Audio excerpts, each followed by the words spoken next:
त्याचा नेमका उद्देश काय आहे हे CID साहेबांशी, गुजर साहेबांशी माझी चर्चा झाली, वकील साहेबांशी चर्चा झाली. जो डाटा रिकवर झालेला आहे आणि जो डाटा दिसतोय तेच या केसमध्ये वापरला जाणार आहे असं लेखी लिहून दिलेलं आहे CID आणि वकील साहेबांनी.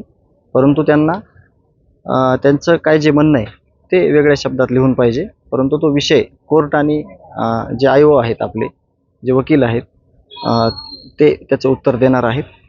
परंतु प्रत्येक तारखेला काहीतरी खोडा काढून किंवा काहीतरी कशी तारीख पुढची, ही तारीख कशी टळेल याचा प्रयत्न चालू आहे. परंतु लवकरच या संदर्भात पुढच्या तारखेपर्यंत निर्णय घेतला जाईल. आरोपी विष्णू साठे यांनी बँक व्यवहार आणि इतर व्यवहाराच्या अनुषंगाने जनरल पॉवर ऑफ अटर्नी देण्यात यावी अशी मागणी कोर्टाकडे केली. मुखत्यारपत्र कोणाला तरी देण्यात यावं किंवा बँक खाते व्यवहार हे सुरळीत करण्यात यावेत.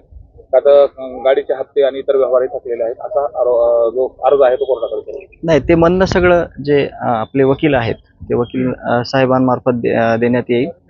त्यामुळं जे काही त्यांचं म्हणणं आहे ते मांडलेलं आहे, ते अर्ज दिलेला आहे. परंतु आपलं जे काही म्हणणं आहे ते पुढच्या तारखेला मांडण्यात येईल. मात्र बँके खात्याच्या व्यवहाराच्या अनुषंगाने परवानगी मागितली जाते, काय कारण? नाही, कोर्टात आपलं म्हणणं ज्यावेळेस मांडू आपण त्यावेळेस कोर्ट त्याच्यावर निर्णय देईल.